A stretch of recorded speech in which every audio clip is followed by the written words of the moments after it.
बोलिए परम पूज्य सरस्वताचार्य देवनंद जी गुरुदेव की जय। कल हरियाली अमावस्या के महोत्सव को हमने देखा और पुनः एक कीर्तिमान मानो हमने स्थापित कर दिया कि माँ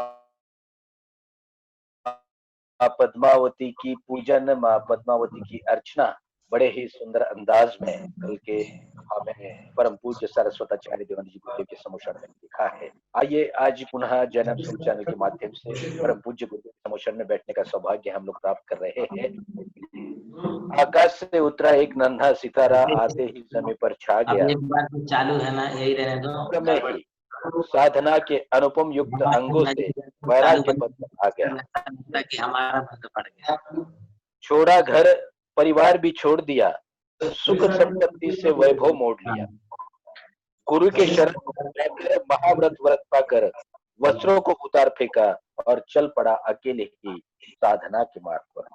साधना के मार्ग पर आकर लगातार स्व कल्याण, आत्म कल्याण के लिए जैनेश्वरी को धारण किया जाता है और आत्म कल्याण करते करते जो जन सामान्य है उनके कल्याण के लिए भी व्रत तप किए जाते हैं और आशीर्वाद प्रदान उसी को हम लगातार यहाँ पर पा रहे हैं। ऐसे तो महावीर तो है नहीं आज इस धरा पर, इस बात का तो हमें गम है, लेकिन देवनंदी जी इस युग में मिले वो क्या भगवान महावीर से कम है। चलते हैं, दोनों हाथ जोड़ते हैं, इस वर्तमान के तीर्थंकर के चरणों में चलते हैं और निवेदन करते हैं, हे स्वामी इस संकट काल में हमें जीवन जीने का मार्ग आप लगातार बता रहे हो, वही प्रेरणा वही आशीर्वाद हमारे लिए पुनः आज भी प्रदान करें। कल जैसा गुरुदेव ने कहा था, शायद आज माँ पद्मावती की आराधना के बारे में गुरुदेव आज हमसे रूबरू होने वाले हैं। अभी तो वो तो जाजन पे बैठकर वो क्या शुरू होंगे, क्या विषय निकलेगा वो मुझे पता नहीं है, लेकिन कल की बात याद आई इसलिए गुरुदेव मैंने यहाँ पर कही है। आइए सभी लोग अपने हाथ जोड़ते हैं, जहां बैठे हैं वहां से नमोस्तु के बिल्कुल आवाज निकालिए, क्योंकि परम पूज्य गुरुवर के पास हमारी आवाज पहुंच जाती है और गुरुदेव वहां से हमें आशीर्वाद प्रदान करते हैं। नमोस्तु गुरुदेव, नमोस्तु गुरुदेव, नमोस्तु गुरुदेव।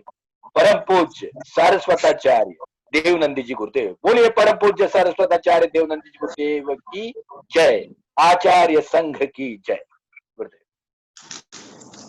ओम नमः पार्श्वनाथाय विश्व चिंतामणिते हिरिं धरणेन्द्र विरुच्या पद्मावती उतायुते शांति तुष्टि महापुष्टि धीर्ति कीर्ति विद्यापिते ओम त्रिवाल वेताल सर्वाधिव्याधिनाशनम ज्याजिताख्या विजयाख्या पराजित्यान्विता दिशापाले कृच्छे विद्या देवीरन्विता ओम अस्या उषा नमस्त्रलोकनाथतां चतुष्षष्टि सुरेन्द्रास्ते भासन्ते छत्रचामणे श्री चिंतामणि पार्श्वनाथाय प्रणतु तरुकल्प चूरय दुष्ट व्रातम पूरय में वांछितम नाथ उपसख्यहरं पासं पासं वन्दामि कम गणमुखं विसर्वसन्नासं मंगल कल्याणाभासं विश्रुतंते धारी जोषया मनियो तत्सग्रोगमारी दुष्ट जरा जंते विषामं चित्ते दूरे मंतो दुष्पणा पल होई नर्तरिये सुजीवा पावन्ते न दुख दोहक्यम् तो सम्मते लद्दे चिंतामणि कपवाय पप्पिये पावन्ते अवज्ञान जीवा ऐरामरम ये संतो महायस भक्ति वर्ण वर्णहीन तादेव दिज्य बोहिम भवे भवे पास जिन चंद ओम घंटाकर्णो महावीर सर्वव्याधि विनाशका विस्फोटक भयं प्राप्ते रक्षे रक्षे महाबला यत्र तुम तिष्ठते देवालिक्तो वक्तर पंक्तिवे रोगात् प्रणश्यन्ते वात पित्तकपोद्भवा दत्तराज भयं नास्ति यान्ति कर्णे जपाक्षयम् साकिनीभूत बेताला राक्षसा प्रवन्तिना नाकाले मरणं तस्य नाच्च सर्पेण दश्यति अग्निचोर्भयं नास्ति हिरिङ्घण्टा कर्णो नमोस्तुते टाटा टा स्वाहा चंद्र प्रभु प्रभादेशं चंद्रशेखर चंद्रनम चंद्रलक्ष्म्याकं चंद्रम चंद्रम बीज नमोस्तुते ओम ह्रीं श्री गुरु गुरु स्वाहा इष्ट सिद्धि महासिद्धि मम द्वादश शास्त्र तो वांछितात फल प्रदा महतम त्रिसंध्यम जपता सर्वादि व्याधि नाशनम सुरा सुरेंद्र सहिता श्री पांडवान निष्ठता श्री चंद प्रभा तीर्थ से चंदो ज्वाला कुरुम स्मृता सद्दा फल प्रदा भवादि व्याधि विध्वंस दायिनी में विरक्षिता काउण नमोकारम मरियंताणम तयेव सिद्धाणम आयरी वज्जायाणम लोयम मिया सवसाहुणम जय मंगल भूदाणम विमलाणम नानदं सन्मयाणम त्रैलोक्य से हिराणम नमो सया सवसिद्धाणम सर्वप्रथम शासन नायक भगवान महावीर स्वामी एवं उनकी आराती आचार्य आर्ष परंपरा के कट्टर समर्थक परम पूज्य गणाधिपति गणधर आचार्य गुरुवर कुंतु सागर जी महाराज को अपना नमोस्तु निवेदित करता हूँ। आज आप सब लोगों के जीवन कल्याण के लिए जिन शासन की रक्षिका भगवान पार्श्वनाथ की यक्षिणी हुम्बुज वासिनी नमोकार तीर्थ प्रवासिनी भक्तों की समस्त मनोकामनाओं को पूर्ण करने वाली महादेवी पद्मावती आप सबकी इच्छा और कामनाओं को पूरा करें। आपके जीवन में महादेवी पद्मावती की अनवरत अनुकंपा सदैव आप पर बनी रहे, ऐसी भावना व्यक्त करते हुए आज मैं जिन शासन नायिका पद्मावती देवी के संदर्भ में आपको मैं बताता हूँ। जैन धर्म अनादिकालीन धर्म है और इस अनादिकालीन धर्म में हमारे जो भी तीर्थंकर होते हैं उनको गर्भ कल्याण से लेकर के मोक्ष कल्याण तक की सारी क्रियाओं का संपादन स्वयं सौधर्मेंद्र सची देवी अपने समस्त इंद्र इंद्राणियों के साथ चतुर्निकाय के देवों को लेकर के भगवान तीर्थंकरों के कल्याण की क्रियाओं को संपन्न करते हैं। यह तीर्थंकर का पद दुनिया का सबसे श्रेष्ठ और उत्कृष्ट पद है। तीर्थंकरों के पद के समान, तीर्थंकरों के पुण्य के समान, तीर्थंकरों की महिमा के समान और दूसरा कोई पुण्य नहीं हो सकता और दूसरा कोई पुण्य महिमा नहीं हो सकती है। सबसे बड़ा पुण्य यदि इस जगत में किसी ने अर्जित किया है तो मात्र वो तीर्थंकरों ने संपादित किया है। पिछले जन्मों में समस्त लोक के कल्याण की भावना से ये तीर्थंकर प्रभु अपने तीर्थंकर पद को पंच कल्याणकों के पद के धारी हुए हैं। हम आज भी यहाँ बैठ करके तीर्थंकरों के पंच कल्याण को मनाते हैं। हम तीर्थंकरों के पांचों कल्याणकों की रोज पूजा करते हैं। हम तीर्थंकरों के गर्भ जन्म दीक्षा ज्ञान और मोक्ष निर्वाण कल्याण की भी आराधना करते हैं। ऐसा स्वयं आचार्य पूज्यपाद जी ने, आचार्य कुंद देव ने, तिलोय पन्नतिकार आचार्य यति वृषभ ने एवं भगवान गौतम गणधर ने स्वयं स्पष्ट शब्दों में लिखा है। पंच महाकल्याण संपन्नाणम अष्ट महापाड़े शय्याणम 34 विशेष संयुक्ताणम 32 देवेंद्र मणि मुक्त महिताणम बलदेव वासुदेव चक्र हर ऋषि मुनि जय अनकारो कूड़ाणम 2 सहस्र निलयाणम आपको ये बात समझनी है कि हम जिन तीर्थंकरों की आराधना करते हुए सारे तीर्थंकर पंच कल्याण के धारी होते हैं, पंच कल्याण की क्रियाओं से संपन्न होते हैं और हम प्रतिदिन पंच कल्याण की ही आराधना करते हैं। वे तीर्थंकर अष्ट महापाड़े शय्याणम अष्ट महाप्रातिहारियों से सहित होते हैं। चौथी साथी स विशेष संयुक्ताणम, वे अपने 34 अतिशयों से सहित होते हैं। 32 देवेंद्र मणि मट्ट महियाणम, जो 100 इंद्र हैं, उनके अलावा विशिष्ट जो 32 इंद्र होते हैं, उन 32 इंद्रों से वो आराधित हैं। इनकी पूजा चक्रवर्ती, हलधर, बलभद्र, नारायण, प्रति नारायण आदि सभी महापुरुष, सलाका पुरुष इन तीर्थंकरों की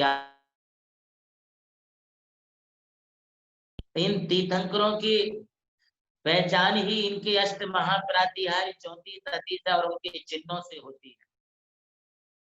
जब कोई जो भी तीर्थंकर बनता है तो उस तीर्थंकर के लिए ये नियम है कि वे तीर्थंकर अष्ट प्रातिहारियों के साथ में चिन्ह और 34 अतिशयों के साथ सनत कुमार यक्ष, महेंद्र यक्ष, सर्वान यक्ष, सरस्वती देवी एवं लक्ष्मी देवी की मूर्तियां और यक्षिणी की मूर्तियां, 64 चमरधारियों की मूर्तियां इन तीर्थंकर की प्रतिमाओं के साथ में होती है। यदि तीर्थंकर अनादि काल से होते आ रहे हैं तो इन तीर्थंकरों की यक्षिणी भी अनादि काल से होते आ रहे हैं।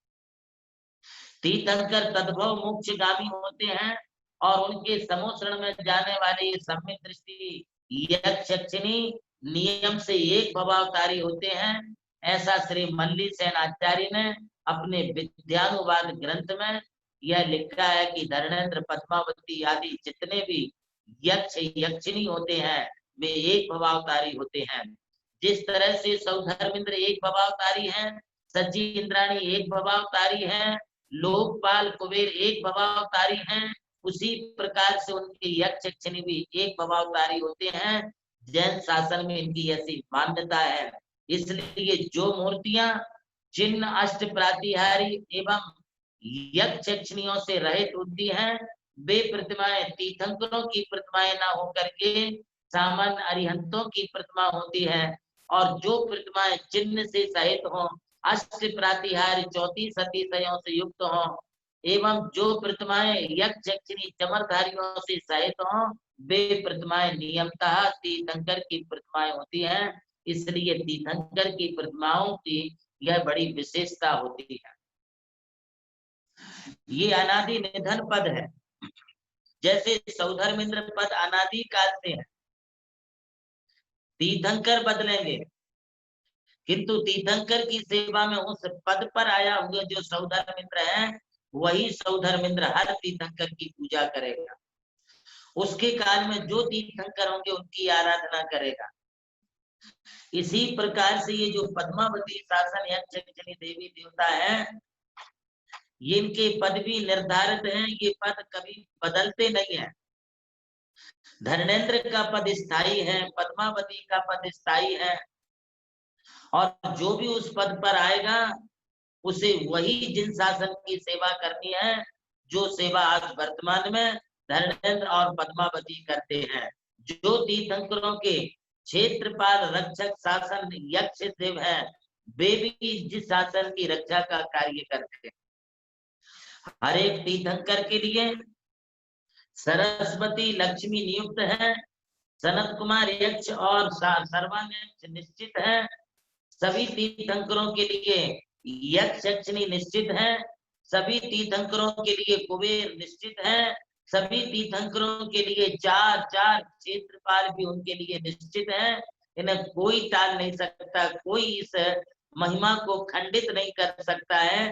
तीर्थंकरों की महिमा इसी से जानी जाती है। जिस प्रकार से हमारे देश के राष्ट्रपति के लिए अंगरक्षक होते हैं, उनके पीए होते, उनके गार्ड होते हैं, उनके अनुचर होते हैं, प्रधानमंत्री के जैसे सुरक्षा गार्ड होते हैं, उनकी देखरेख करने वाले सिक्योरिटी गार्ड होते हैं, उसी प्रकार से हमारे तीर्थंकरों के पुण्योदय से तीर्थंकरों की भी महिमा को बताने वाले ये समस्त यक्ष यक्षिणी होते हैं। इसलिए अधिकांश हमारे जितने भी प्राचीन तीर्थ क्षेत्र हैं, उन सभी प्राचीन तीर्थ क्षेत्रों पर अथवा हमारा जितना भी पुरातत्व है, हमारे जितने भी पुरा संपदा है, वास्तु शिल्प है, उन सब में यक्ष यक्षिणी शासन देवी देवताओं का बहुत बड़ा स्थान जो है हमारे लिए देखने को मिलता है। इन्हें पहचानने की आवश्यकता है, इनको हमारे लिए अपने अनुकूल बनाने की आवश्यकता है।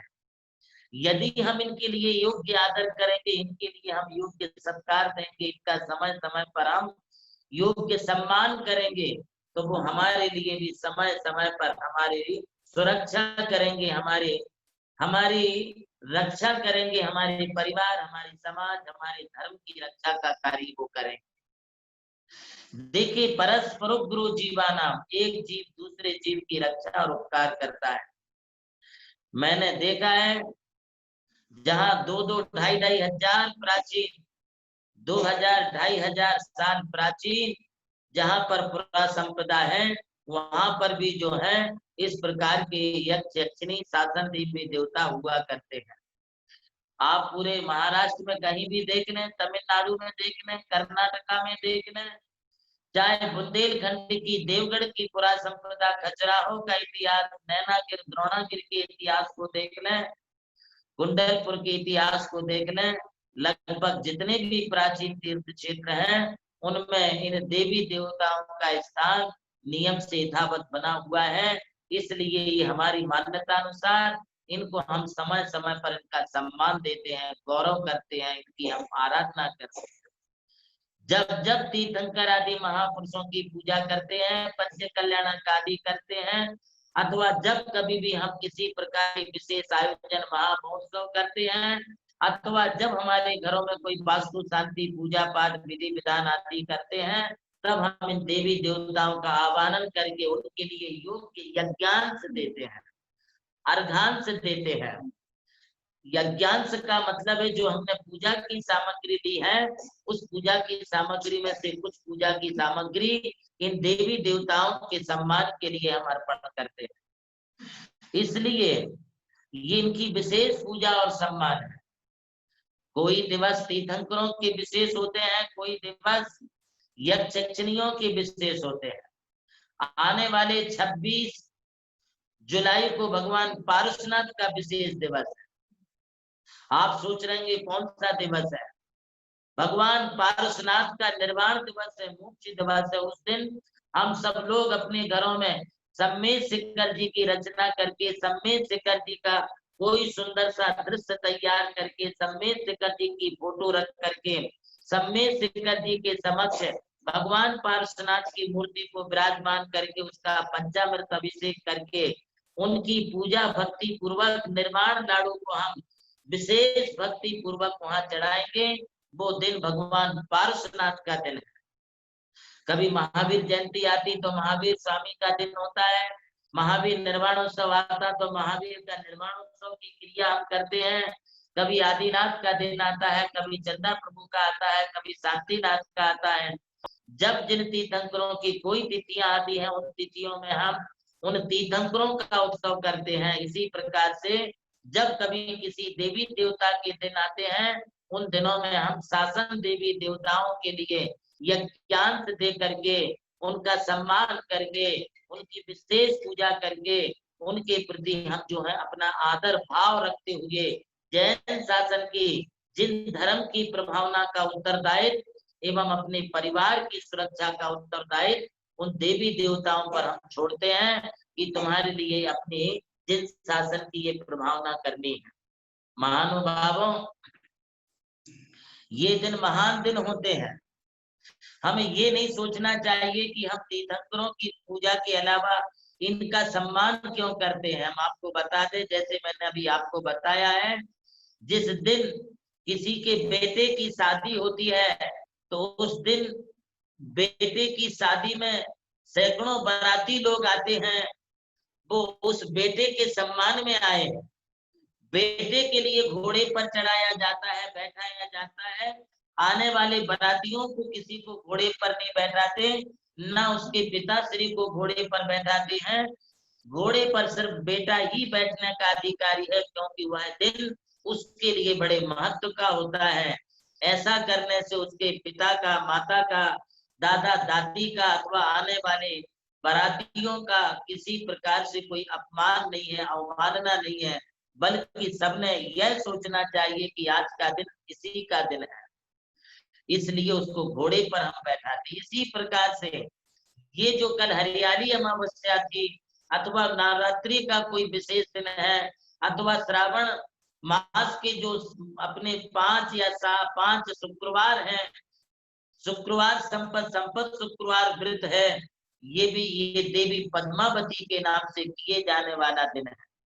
नवरात्रि में विशेष रूप से हम देवी देवताओं की आराधना करते हैं, शुक्रवार के दिन उनकी आराधना करते हैं, अथवा हरियाली अमावस्या वगैरह आती है तब उस दिन भी हम इनके लिए विशेष सम्मान और गौरव देते हैं, क्योंकि यह दिन उनके लिए ही होता है। जिस दिन तुम्हारे यहाँ तुम्हारे बेटे की शादी की सालगिरह हो, जिस दिन तुम्हारे यहाँ तुम्हारे बेटे का जन्मदिन हो, तो उस दिन हम अपने बेटे का ही जन्मदिन मनाते हैं। कोई भी उसके पिताश्री के लिए बधाई नहीं देता, बेटे के लिए देता है। ऐसा करने से भी पिता का अपमान नहीं, बल्कि बेटे के सम्मान से पिता का भी सम्मान बढ़ता है।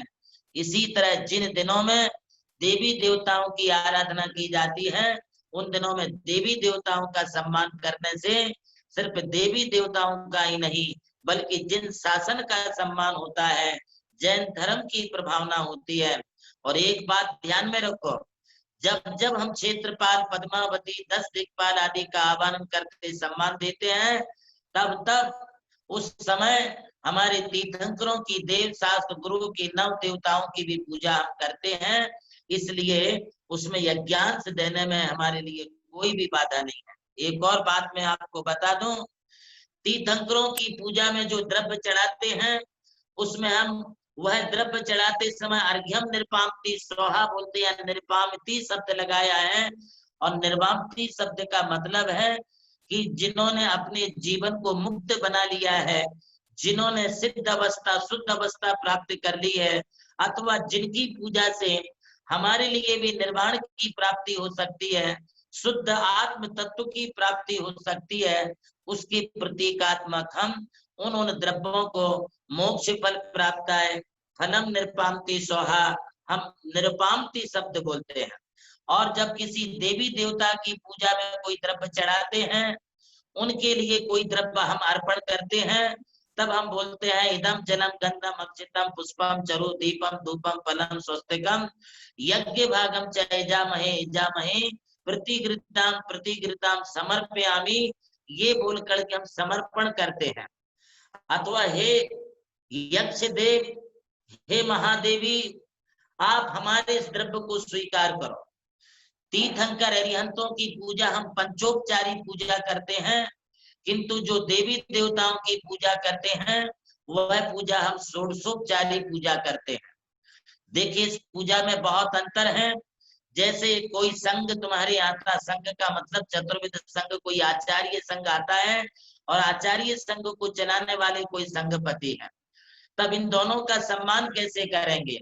तब आचार्य का सम्मान तो आप उनकी पाद पूजा से करेंगे, उनका पाद प्रक्षालन करेंगे, उनके पाद प्रक्षालन को आप दूध, दही, घी, शक्कर, जल आदि से आप जो है अभिषिक्त करेंगे, पुष्पवृष्टि करेंगे, आप आचार्य श्री की पूजन करेंगे, अर्घ देंगे, आचार्य श्री के लिए शास्त्र दान देंगे, आचार्य श्री को आप पिंची कमंडल प्रदान करेंगे, उनकी आरती करेंगे, ये आचार्य की पूजा हो गई।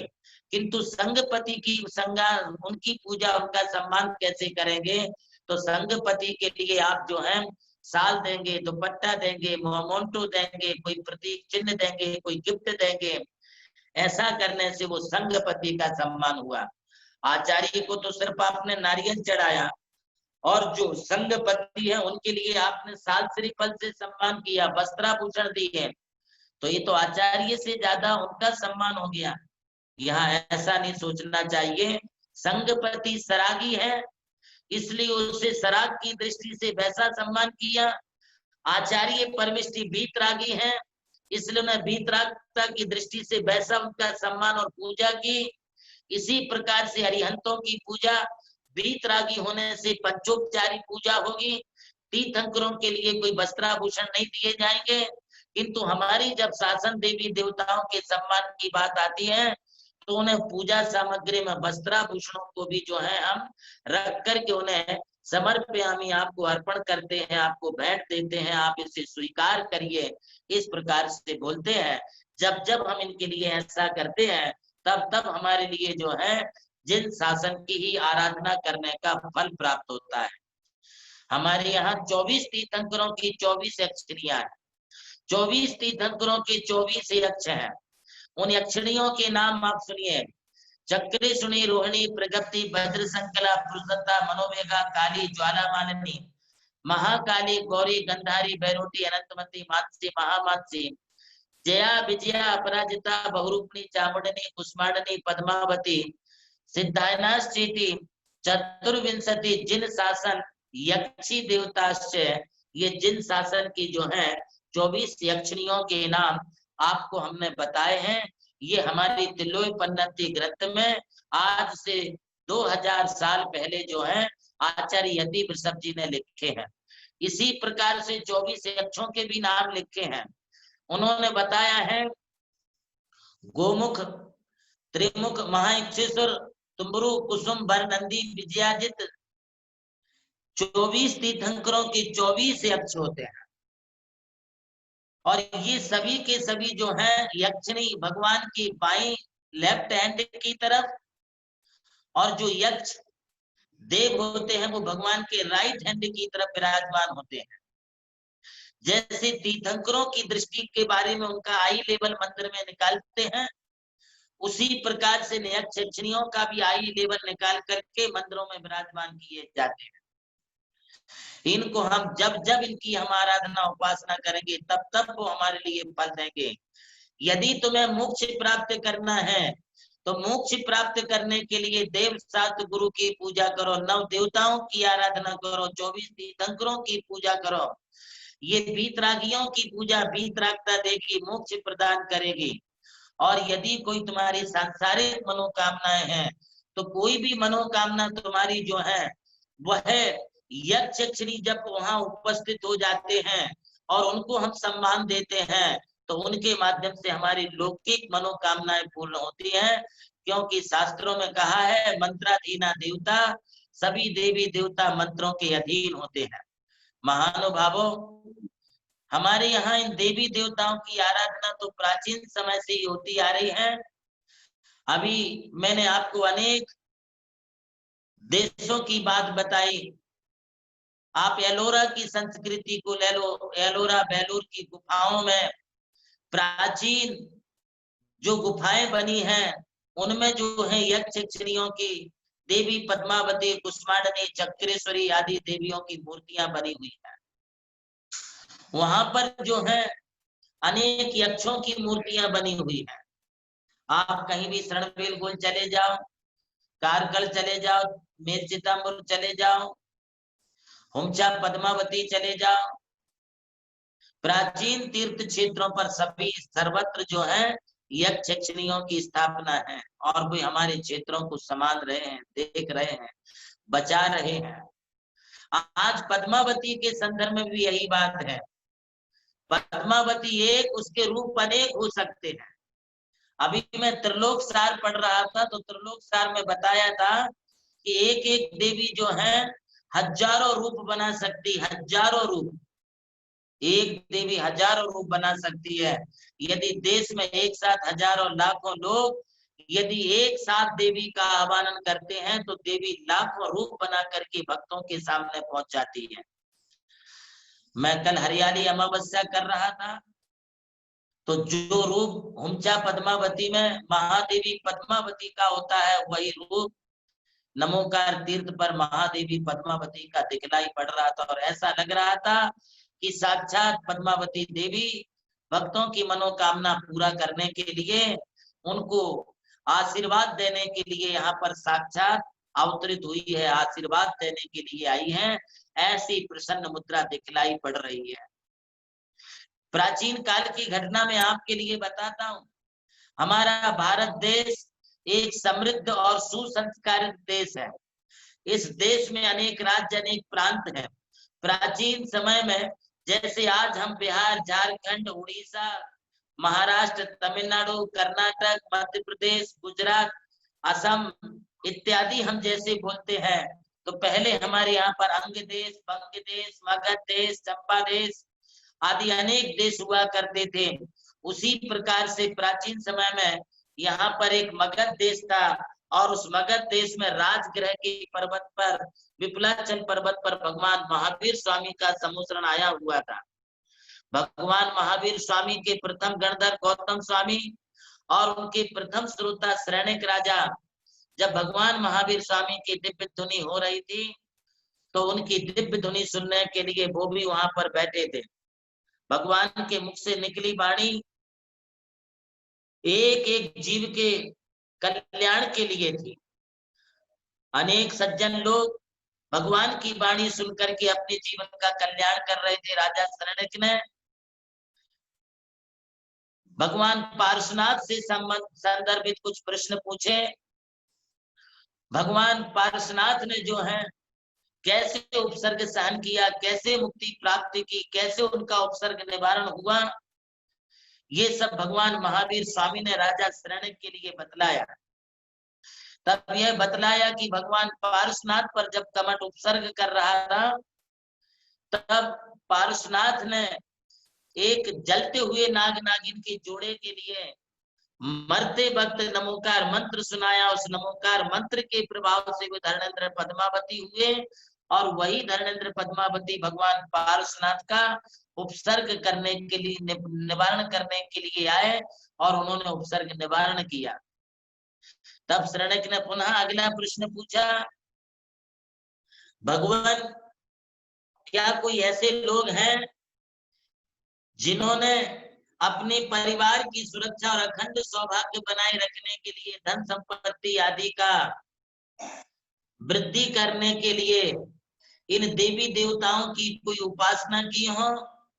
तब भगवान महावीर स्वामी के मुखार बिंद से यह उपदेश प्रारंभ हुआ और उन्होंने कहा कि प्राचीन काल में सौराष्ट्र देश के परिभद्रपुर नगर में जो है एक विकार माता नाम का तेजस्वी, महापराक्रमी, न्यायी और प्रजावत्सल राजा था। उसकी बहुत सी रानियां थी और उसकी बहुत सी रानियों में भुजा देवी नाम की पटरानी पतिव्रता थी, जो कार्य करने में बड़ी चतुर थी, कुशल थी, बहुत ही धार्मिक थी और राजा के लिए वो मंत्री की तरह जो है हर कार्य में अपना सहयोग प्रदान करती थी। दोनों ने अपने राज्य में धर्म की खूब प्रभावना की। उसकी नगरी में एक श्रृणुयात नाम का एक जैन दरिद्र व्यापारी था। धर्म से वो जैन था। उस व्यापारी की पत्नी का नाम रुक्मावती था। रुक्मावती बहुत ही श्रद्धालु थी, जैन धर्म पर विश्वास करती थी। वह कभी भी अपने जीवन में कोई अनर्थ अथवा कोई गलत कार्य नहीं करती थी। बहुत ही धार्मिक विचार बनती थी, किंतु इतना होने के बावजूद भी वो बहुत दरिद्री थी, बहुत गरीब थी।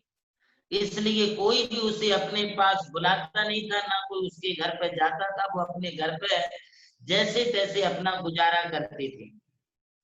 महानुभावों, उसे हमेशा एक बात की चिंता रहती थी कि हे भगवान, मैं जैन धर्म का पालन करते हुए अपने इस परिवार को संकट से कैसे मुक्त कर सकती हूँ, कैसे अपने परिवार को सुखी और समृद्ध बना सकती हूँ, मैं अपने बच्चों के लिए कैसे सुखी बना सकती हूँ।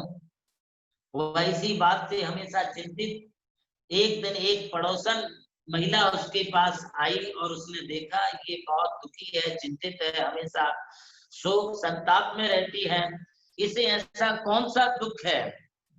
तब उसके दुख की जब उसे जानकारी मिली तो उसने कहा, बहन तुम घबराओ मत, ये दुख के दिन भी तुम्हारे बदल जाएंगे, तुम विश्वास रखो। चलो मेरे साथ चलो, जिन मंदिर चलो, वहां पर एक विजयाभिनंदन नाम के दिगंबर जैन मुनि आए हुए हैं। उन दिगंबर जैन मुनि की भक्ति भाव से वंदना करो, नमस्कार करो और उन्हीं से दुखों से मुक्ति पाने का आप उपाय पूछो। तब वो मंदिर में गई।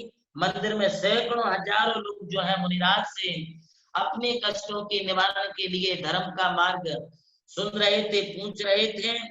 तब उसने भी महाराज से पूछा, गुरुवर मैं भी इस प्रकार से कैसे अपने दुखों से मुक्त हूँ, मुझे इस दुख से मुक्ति प्राप्त होने का कोई उपाय बताइए।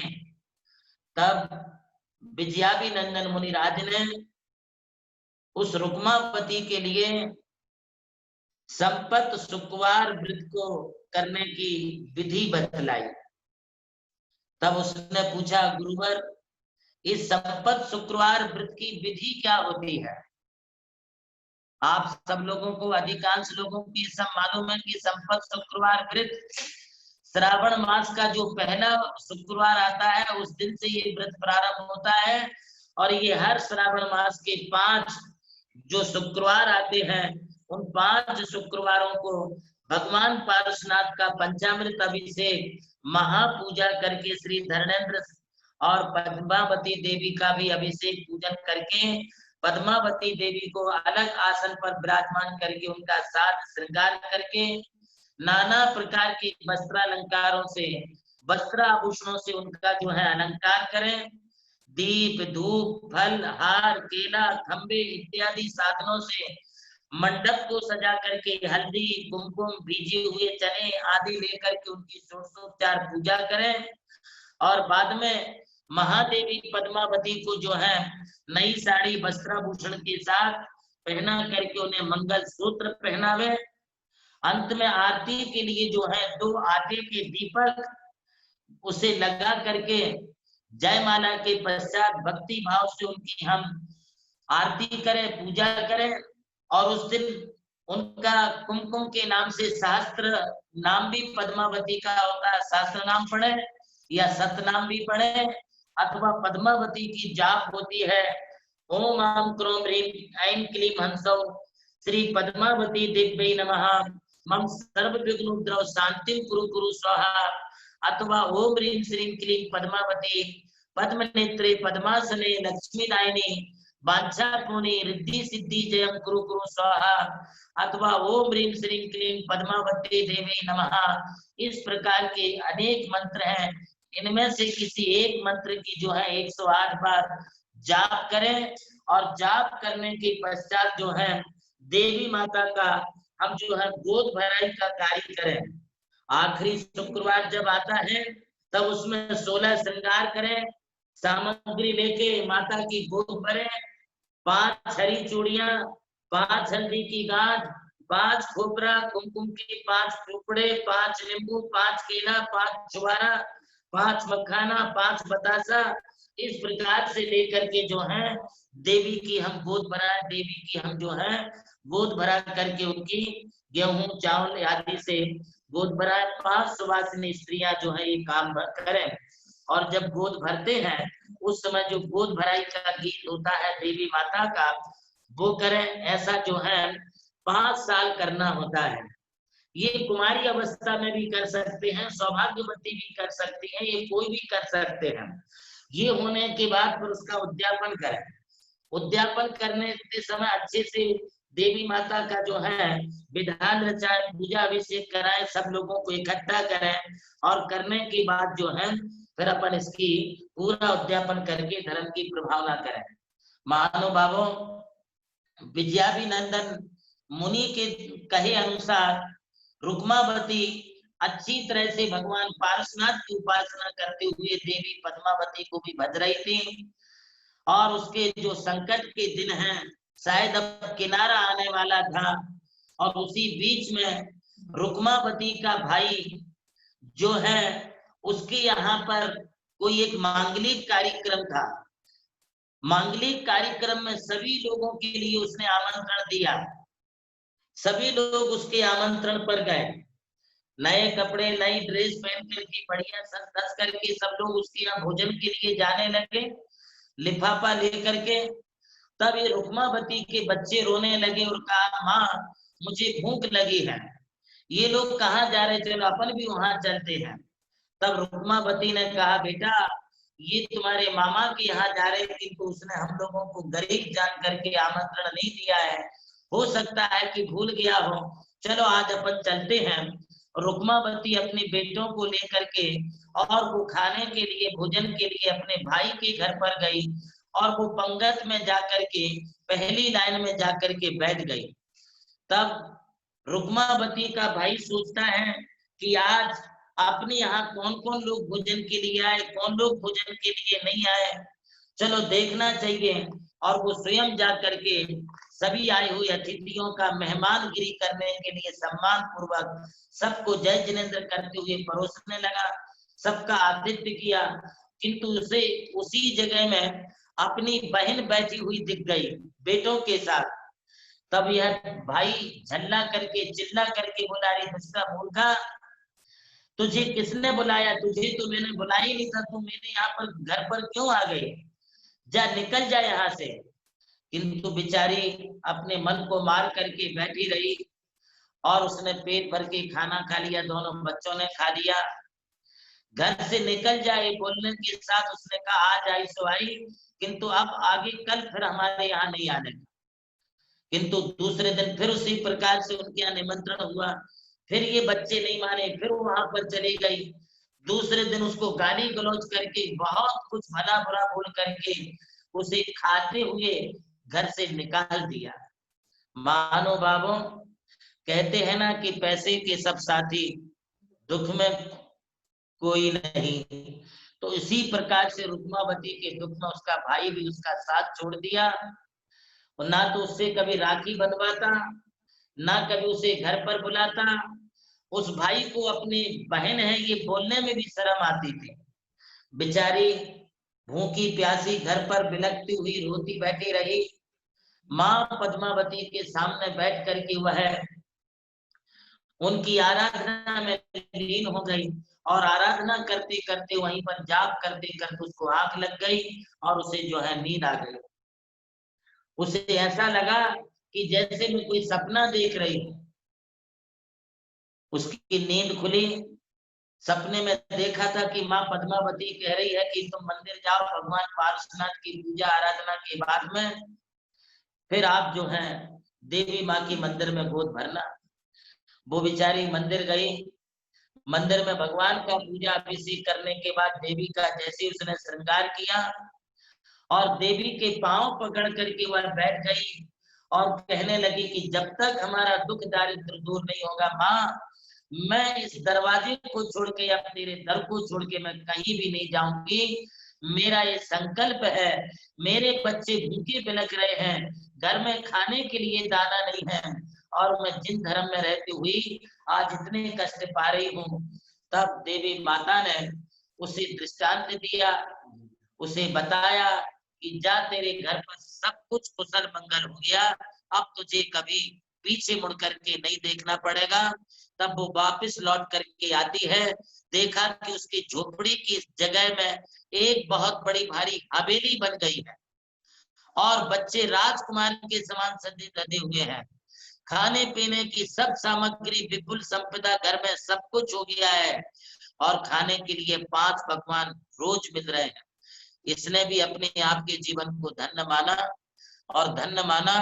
अब उसके दिन जो है खुशी से प्रसन्नता पूर्वक व्यतीत होने लगे। इधर इसके भाई को एक दिन शर्म आई, इसने सोचा जिस बहन को मैंने धक्का मार के बाहर निकाल दिया था, आज वह बहन तो करोड़पति अरबपति बन गई है, इसके यहाँ ये चमत्कार कैसे हो गया। चलो जाने दो, जो कुछ भी हुआ है मैं बहन को निमंत्रण देता हूँ और बहन को जो है अपने घर पर अब आदर पूर्वक बुला के उसके हाथों से राखी भी बनवाऊंगा, उसे खाना भी खिलाऊंगा। बहन को बुलाया, बहन सज धज करके कपड़े पहन करके गई और कपड़े पहन करके वहां पर के गई तो जब भोजन के लिए बैठने वाली थी तब गर्म पानी से उसके पांव धुलाए, बढ़िया डाइनिंग टेबल पर उसके लिए खाने को बैठाया और जैसे ही खाने को बैठी तो उसे बढ़िया बढ़िया पकवान मिष्टान व्यंजन पदार्थ उसकी थाली में परोसे। तब भाई ने कहा बहन अब खाना शुरू करो। तो उसने खाने के समय क्या किया, अपनी ओढ़नी उतारी और टेबल पर रख दी। भाई ने सोचा शायद गर्मी लग रही होगी इसलिए इसने उतार दी। जो गहने थे वो उतारे, वो भी उसने अपनी डाइनिंग टेबल पर रख दिए। भाई ने सोचा शायद ये बहुत वजन हो रहा होगा इसलिए उतार के रख दिए। फिर उसने थोड़ी देर बाद जब खाना शुरू किया तो खाने का पहला गिलास उठाया, मिठाई उठाई तो वो साड़ी के ऊपर रख दी। जो उसकी दूसरे पदार्थ थे, मिष्टान्न था, वो उठाया दूसरे गहने पर रख दिया। एक एक आइटम, एक एक वस्त्र आभूषणों पर रख दिए। तब भाई ने पूछा बहन ये क्या कर रही है, तू खाना क्यों नहीं खा रही, उठा के यहाँ क्यों रख रही है। तब बहन ने कहा भैया तुमने जिसे खाने के लिए बुलाया है मैंने ये खाना उसको दे दिया। यदि तू मुझे खिलाना चाहता था तो जब मैं भूखी थी और तुम्हारे दरवाजे पर आई थी तब तो तुमने मुझे धक्का दे करके मार के भगा दिया भाई, उस समय तो तुमने मुझे खिलाया नहीं। आज मुझे भूख नहीं है, आज तुमने मुझे नहीं बुलाया है, मेरे संपत्ति को बुलाया है, मेरे वस्त्रों को बुलाया है, मेरी साड़ी और मेरे आभूषणों को बुलाया है, मेरी सौगात के लिए बुलाया है, इसलिए आज का खाना भी मैं उनको दे रहा हूँ। तब भाई ने उसके पैरों में पड़ के क्षमा मांगी, बोले बहन मुझे क्षमा कर दे, मेरी बहुत बड़ी गलती हो गई है, आज के बाद ऐसी कभी गलती नहीं करूंगा। बहन बहन है और बहन का मन बहुत बड़ा होना चाहिए, तू मुझे अपना छोटा भाई समझ के क्षमा कर दे, मेरी कलाई पर हाथ पर राखी बांध दे और मैं आज से ये प्रतिज्ञा करता हूँ कि मैं कभी तुमको ही नहीं संसार की किसी भी बहनों को, किसी भी माताओं का मैं कभी दिल नहीं दुखाऊंगा। महानुभावों, रुक्मावती ने भाई को क्षमा कर दिया, उसके हाथ पर कलाई बांधी और भगवान पार्श्वनाथ की आराधना करते हुए माँ पद्मावती को अपना मार्गदर्शिका मान करके, जिन शासन की रक्षिका मान के उनकी सेवा पूजा में वो संलग्न हो गई। तब से लेकर के रुक्मावती को कभी कोई कष्ट नहीं हुआ।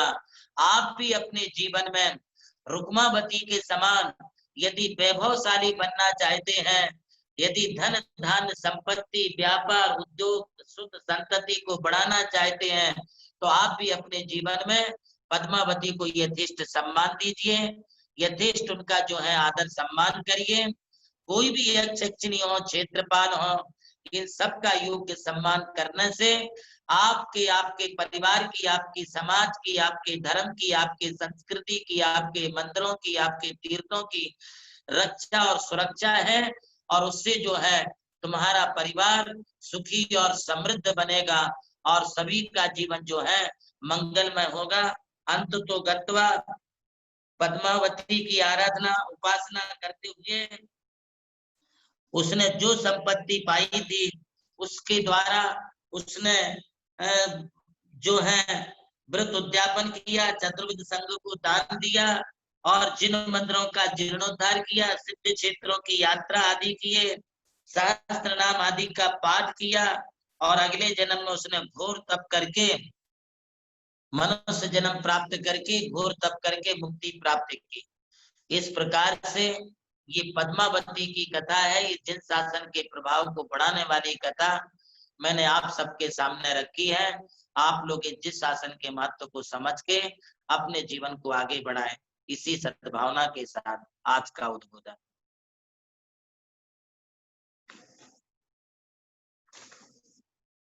चलिए पारस जी, प्रवीण जी लोहाड़े,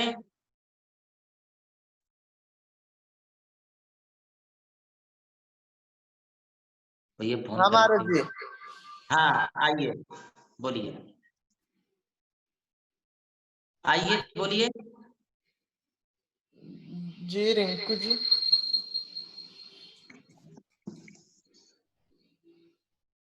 यदि किसी को कोई सवाल करना हो तो बोले। हाँ रिंकू जी है। रिंकू जी, भूषण जी कासलीवाल, चांदवड़।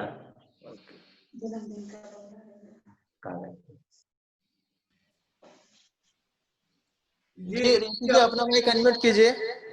हाँ, जब तक उनका फोन अनम्यूट नमस्ते होता है। महाराज जी, नमस्ते। हाँ, बोलिए बोलिए। महाराज जी, मेरा प्रश्न ये है कि चांदवड़ के चंदा प्रभु की गुफा के अंदर माँ पद्मावती पहले कहते थे कि है, लेकिन आज उसको कालिका माता और शीतला माता बोलकर पूजा जाता है, तो क्या हमने उनकी आराधना करना चाहिए क्या? देखिए, वो जो चंद्र प्रभु की गुफा में जो मूर्ति है, एक्चुअली वो ज्वाला मालिनी देवी की मूर्ति है। मैंने उसे बहुत बार देखा है। अब आप लोग उसको कालिका देवी आदि के नाम से बज रहे हैं, तो जो पद्मावती आदि कुछ भी मान करके जो है उसकी हम आराधना कर सकते हैं, किंतु उनके श्रृंगार को नहीं, हमें अपना श्रृंगार चोला चढ़ाना होगा और उस रूप में हम जो है उसको कर सकते हैं, क्योंकि उस मूर्ति के आजू बाजू में भी हमारे जैन तीर्थंकरों की मूर्तियां बनी हुई हैं, इसलिए वो पूरी गुफा ही हमारी दिगंबर जैनियों की गुफा है और वो दिगंबर जैनियों का इतिहास वहां पर बताया जाता है। अगला प्रश्न है। हेलो, आओ सर। हाँ, जिन्हें भी प्रश्न पूछना है अपना हाथ ऊपर करें, जिससे कि हमारे डायरेक्टर पारस जी को मालूम पड़ेगा। बोलिए साहब, प्रश्न बोलिए। जी प्रकाश सेठी जी, प्रकाश सेठी।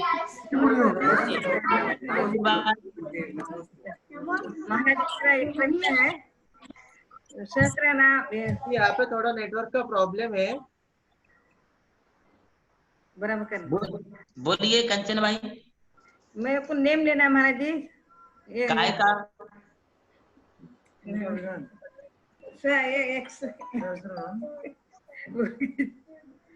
हाँ बोलो, कौन सा नियम? 1.25 लाख का नेम लेना।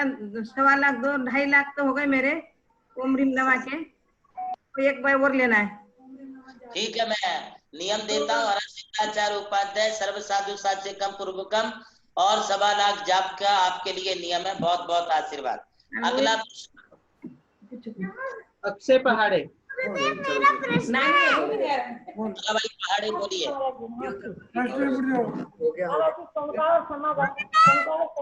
क्या फर्क रहता है? क्या बोली? शंकर और संशय में क्या फर्क है? गुरुदेव, शंकर और संशय में क्या फर्क है? शंका और संशय दोनों एक ही बात है। शंका हो या संशय हो, सुनिए।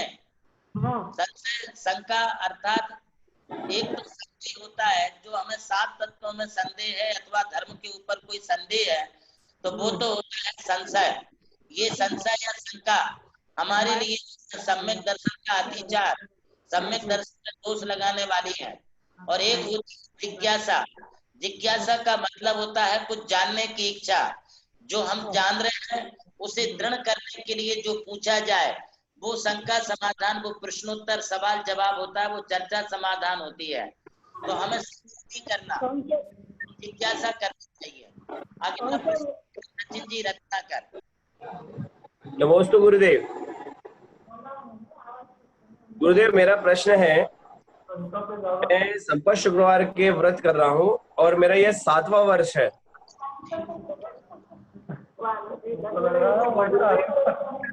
जैसा कि आपने बताया कि 5 साल करना चाहिए, लेकिन मेरा 7वां साल है।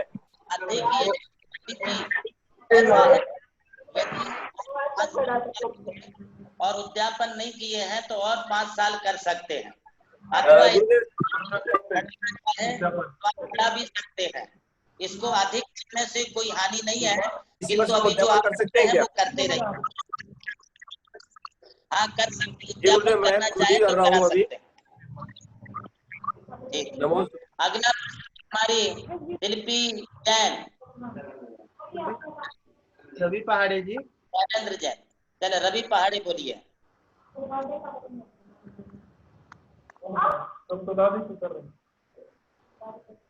जी अपना माइक अनम्यूट कीजिए।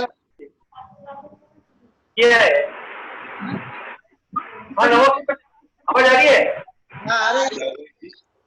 क्षेत्र की या यक्षी की सम्यक दृष्टि जो होते हैं क्या?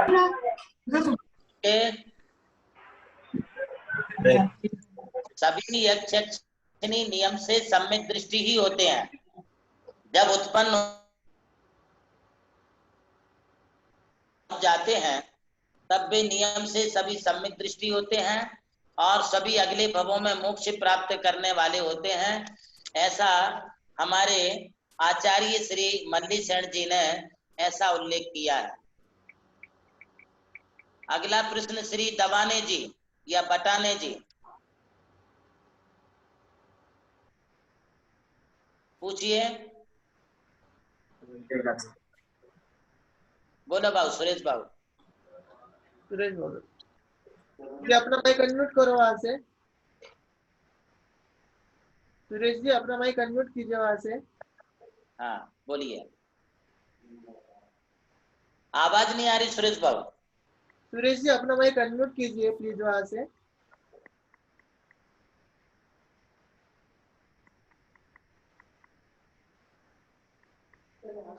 चले जब तक निकाले आप रूपेश पहाड़े। रूपेश पहाड़े को आप जो है स्क्रीन पर लाइए। जी रुपेश पहाड़े जी नहीं है। बबलू पहाड़े, हाँ बबलू पहाड़े जी है, मैं उनको स्क्रीन पर लाता हूँ। ओके। बबलू आज अपना बबलू माइक पहाड़े की बिटिया निधि पहाड़े है, रूपेश पहाड़े की बिटिया निधि पहाड़े का आज जन्मदिन है। बेटा खड़े होके नमस्कार करें। बहुत सुंदर बिटिया का आज जन्मदिन है। इस बिटिया के जन्मदिन पर मैं बहुत बहुत आशीर्वाद देता हूँ।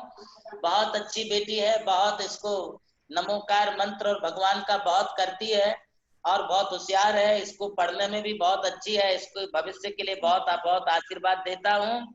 आज इस बिटिया ने अपने जन्मदिन पर नमोकार तीर्थ पर आहार दान के लिए 5100 रुपए की राशि दी है निधि पहाड़े ने।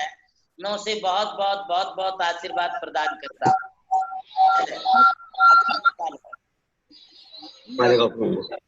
तगड़े ठीक बेटा, बहुत बहुत बहुत बहुत आज से happy birthday to, happy birthday.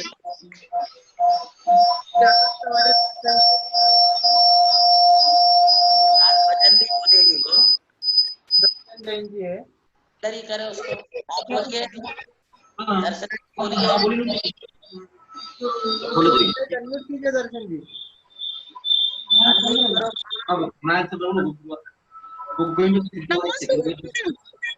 हाँ आशीर्वाद। गुरुदेव मेरा सवाल है, मेरा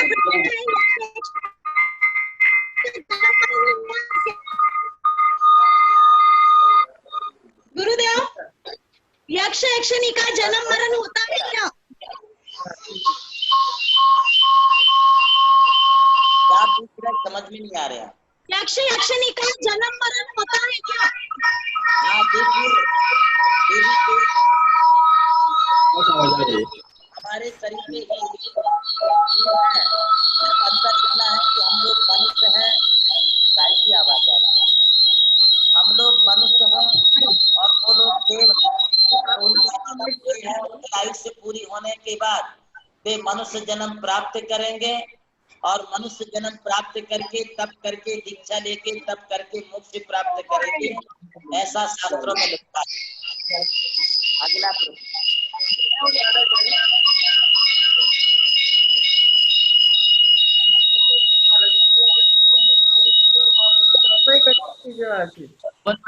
बोलो प्रकाश जी, बोलिए। मेरा सवाल ये है,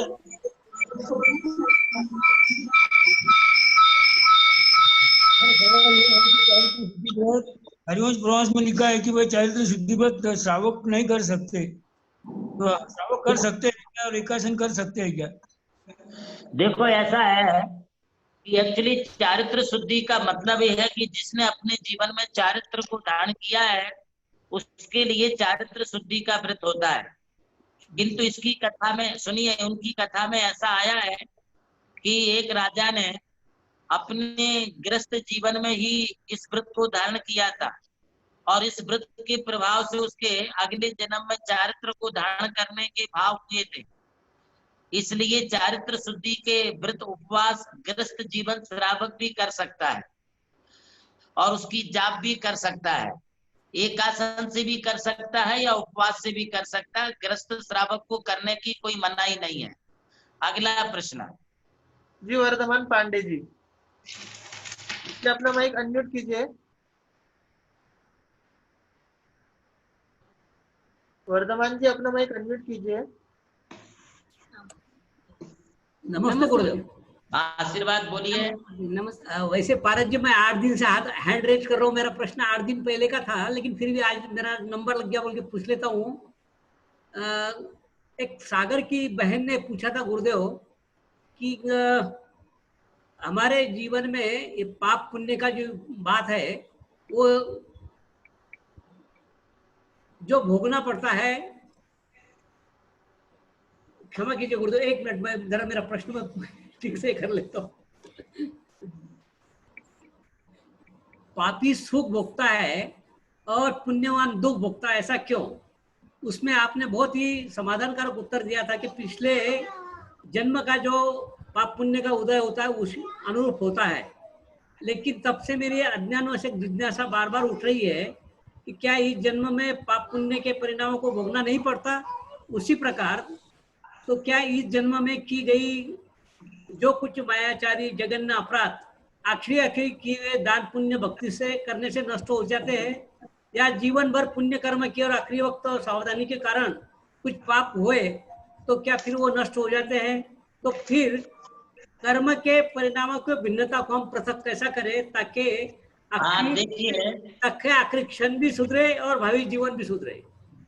देखिए ऐसा है पांडे जी कि जो पिछले जन्म के पाप हैं वे इस जन्म में कम भी किए जा सकते हैं, और इस जन्म का पुण्य है हम कई पापों के कारण उसे छीण भी कर लेते हैं। यदि पिछले जन्म का हमारा पाप है और इस समय हम कोई अच्छे पुण्य कर्म कर रहे हैं, तो जिन पापों की सजा, जिन पापों का दंड हमारे लिए विशाल रूप में मिलना चाहिए था, मृत्यु दंड के रूप में मिलना चाहिए था, उन पापों का फल सिर्फ एक कांटा चुभ करके निकल जाता है। जिस पाप का फल हमारे लिए कोई बड़ी बीमारी, बड़ा एक्सीडेंट होना चाहिए था, वो है पाप आज हमारे वर्तमान के पुण्य के कारण थोड़े से संकट के रूप में टल जाता है और हमारा जो है संकट निकल जाता है। इसी प्रकार से यदि कोई पिछले जन्म का पुण्य कर्म है तो आज हमारे लिए कोई विशेष अरबपति खरबपति सेठ रहना चाहिए था, किंतु वर्तमान में हम पाप कर रहे हैं तो इन पापों की वजह से हम अरबपति खरबपति नहीं बन पाए, हम जो है करोड़पति या लखपति बन करके रह गए, मतलब थोड़ा सा धन संपत्ति मिलकर के हम रह गए। ये हमारे वर्तमान के पाप के कारण पिछले पुण्य को हम नहीं भोग पाए, और पिछले पाप के फल को आज वर्तमान के पुण्य के कारण हम जो है पूरा नहीं भोग पाते, मतलब थोड़े में हम सिमट जाते हैं। इसलिए पुण्य और पाप जो कर्म किए हैं वो भोगना तो पड़ेगा ही। जैसे मान लीजिए आप मिर्ची खाए तो चरपरा लगेगा, किंतु उसके ऊपर आपने थोड़ी सी मिठाई खा ली तो वो चरपरा आपका कम हो जाएगा, वो तिखटपना खारापन थोड़ा सा कम हो जाएगा, किंतु मिर्ची खाने का जो हमारे लिए तकलीफ जो शारीरिक होना है वो तो होगी। इसी प्रकार से पुण्य कर्म के उदय में हमें पाप थोड़ा भोगना पड़ेगा, किंतु भोगना तो पड़ेगा। इसी प्रकार पाप के उदय में भी पुण्य के फल को भी भोगा जा सकता है, किंतु वो भी थोड़ा भोगना पड़ता है। ऐसा कोई जीव नहीं है कि कर्म करे और कर्म का फल ना भोगा जाए। सिर्फ इतना है कि हम अपने पुण्य और पाप से इन कर्मों को उस रूप से प्रणमा लेते हैं और वैसा प्रणमा करके फिर हम उन कर्मों के फल को भोगते हैं। अगला प्रश्न है। महाराज जी तो बहुत है महाराज जी, हो गया जी, हमारे पास प्रश्न तो बहुत है पर समय की बहुत कमी है। बस आज इतने ही रखें। अब आरती अगले कार्यक्रम की ओर। आज आरती का सौभाग्य प्राप्त किया है बबलू जी पहाड़े। हेलो, ये आज की आरती बबलू जी पहाड़े के द्वारा यहाँ पर आप अपना माइक अनम्यूट कीजिए। विधि रूपेश पहाड़े के जन्म पर है। इनकी भक्ति देखते बनती है बबलू भैया। जब आचार्य देवनंद जी गुरुदेव के नाम पर थिरकते हैं तो ऐसा लगता है उतर रही है। आइए आरती को प्रारंभ करते हैं। एक जोरदार जयकारा नाचने वाले हाथ ऊंचा करके बोलो भैया। परम पूज्य सरस्वताचार्य देवनंदी गुरुदेव की जय। गुरुदेव का जय जय गुरुदेव। निधि पहाड़े एक भजन बोलेगी, रूपेश की बेटी बबलू पहाड़े निधि भजन बोलना चाहती है ना? हाँ निधि, निधि भजन बोल रही है। निधि आजा सामने। निधि जन्मदिन की बहुत बहुत शुभकामनाएं सब गुरु भक्त परिवार की ओर से। भजन बोलो। उनका भजन लाइव चलने वाला है, आप आरती की शुरुआत करें, इसके बाद उनका भजन दिखा दिया जाएगा। ठीक है ठीक है। वैसो परम श्रद्धेय ब्रह्मचारी वैशु दीदी से निवेदन है कि कृपया आरती को प्रारंभ करें।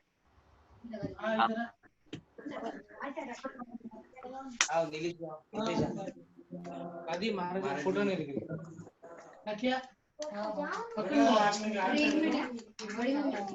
परम पूज्य प्रज्ञा शमन श्री प्रेम नंदी जी महाराज की जय। जय गुरु वर भक्त पुकारे आरती मंगल गावे करके आरती तेरी बनती निशावे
मन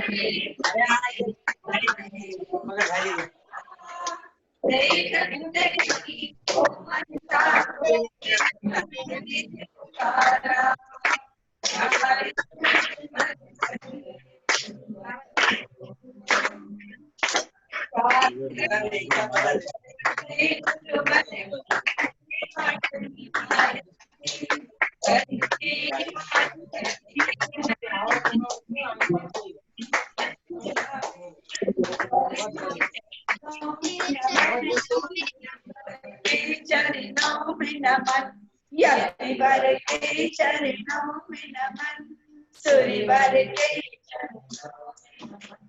धन्य जीवन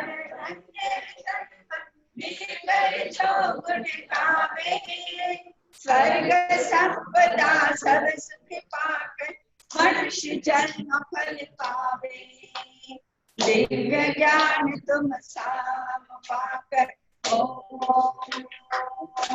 दिव्य ज्ञान तुम साम पाकर लोक शिखर पा जावे। करके आरती देवन अति मेरा नश जावे। गुरुवर के चरणों में नमन, ऋषिवर के चरणों में नमन, यतिवर के चरणों में नमन, सूर्यवर के चरणों में नमन। यह ज्ञान योगी श्रवणं तदा श्रीधाम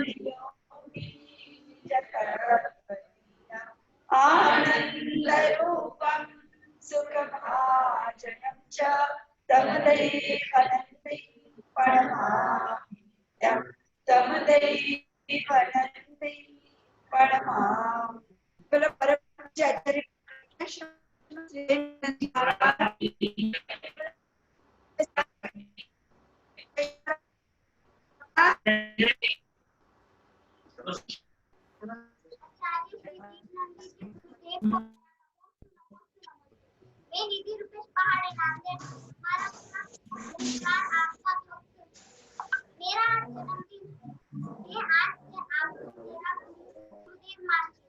मैं आपके सामने एक भजन गाना चाहती हूँ। ओ गुरु सारो खेलो बनो में, सारो खेलो बनो में, हर पल तेरे साथ रहूं मैं। ओ गुरु सारो खेलो बनो में।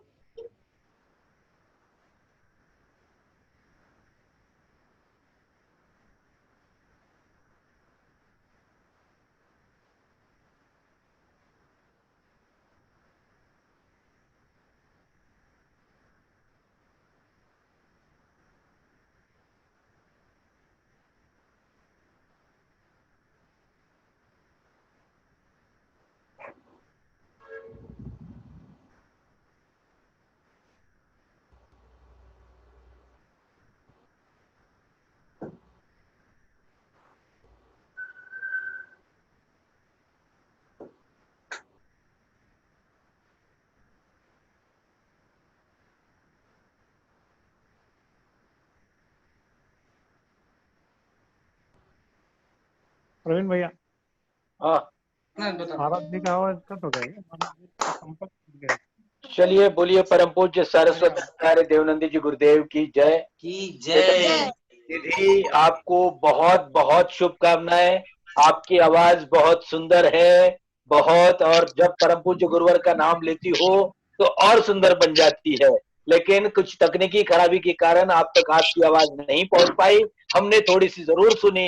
आपका भजन और एक बार निश्चित रूप से यहाँ पर होगा। चलिए अब चलते हैं परम पूज्य आचार्य श्री के चरणों में और निवेदन करते हैं, हे स्वामी हमें मांगलिक प्रदान करे और मांगलिक प्रदान कर इस कोरोना के महासंकट से मुकाबला करने का जज्बा हम में पैदा करे। चलते हैं परम पूज्य सारस्वताचार्य देवनंदी जी गुरुदेव के चरणों में। मुझे निवेदन है शिवम भाई से, पारस भाई से कि कृपया नमोकार तीर्थ चले ताकि परम पूज्य गुरुदेव हमें वहां से मांगलिक प्रदान करेंगे। पहाड़ी परिवार बड़ा ही आज खुशगवार परिवार लग रहा है। और वैसे भी मुझे बबलू भैया का याद है कि आचार्य देवनंदी के नाम लेते हैं तो अपने आप ऊपर मुस्कुराहट हंसी बिखर जाती है, इसमें कोई दो राय नहीं है। आइए चलते हैं परम पूज्य आचार्य श्री के चरणों में महामांगलिक के लिए। पारस भाई से निवेदन है। हाँ जी, एक मिनट सिर्फ। ये महाराज जी का भी संपर्क नहीं हो रहा है यहाँ पर। महाराज जी भी नहीं है। अच्छा अच्छा, आज मैं आप महाराज सभी जी को बता दूं, आज पाठशाला अभी दो मिनट में ही पाठशाला शुरू होने वाली है। हमारे निरंतर समय के अनुसार 2 मिनट में पाठशाला भी शुरू होगी। देव गुरुदेव मांगलिक वहां पर दूसरा साउंड वाला जो डिवाइस है वो तो देखो कनेक्ट होता है क्या पारस भाई? कोई भी डिवाइस में नहीं हो रहा है। कोई भी डिवाइस कनेक्ट नहीं हो रहा है। दोनों डिवाइस बंद है। महावीर जी गंगवाल कनेक्ट हुए शायद। वो बाहर है, बाहर नहीं, बाहर है। महावीर भाव वहां के डिवाइस क्यों कनेक्ट नहीं हो रहे हैं? सब डिवाइस बंद हो गए वहां के।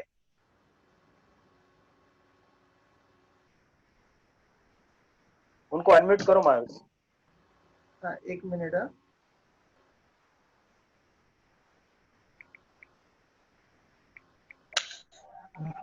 हेलो, आप पूरे डिवाइस बंद हो गए वहां के, क्या बात है? 1 मिनट, 1 सेकंड। आपका डिवाइस लगा दो महाराज जी के सामने। शिवम लगा था 1 सेकंड लगा था। 1 मिनट। हेलो, अरे आपका डिवाइस बंद हो गया। 2 ही मिनट में महाराज जी के मंगलिक होने के बाद में पाठशाला शुरू होगी, जैनम पाठशाला। पाठशाला अभी जो बच्चे पाठशाला के लिए बैठे हैं उनसे भी भाई आज परम पूज्य आचार्य श्री के मांगलिक का आनंद पाठशाला के पहले हमें प्राप्त हो रहा है, सौभाग्य प्राप्त हो रहा है। आइए, मांगलिक कुछ ही क्षणों में यहाँ पर प्रारंभ होगा। शायद वहां पर बिजली चले जाने की वजह से थोड़ा सा प्रॉब्लम नमोकार तीर्थ पर हुआ है, डिवाइस का नेटवर्क का प्रॉब्लम वहां पर आ रहा है।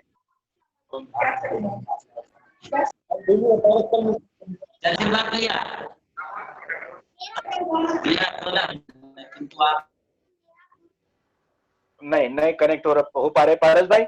आज परम पूज्य गुरुदेव की आज्ञा से हम चलते हैं मुंबई पूर्वी शाह के पास और प्रारंभ करते हैं आज की पाठशाला को। पूर्वी शाह के साथ मस्ती की पाठशाला। नमोस्तु गुरुदेव, नमोस्तु गुरुदेव, नमोस्तु गुरुदेव।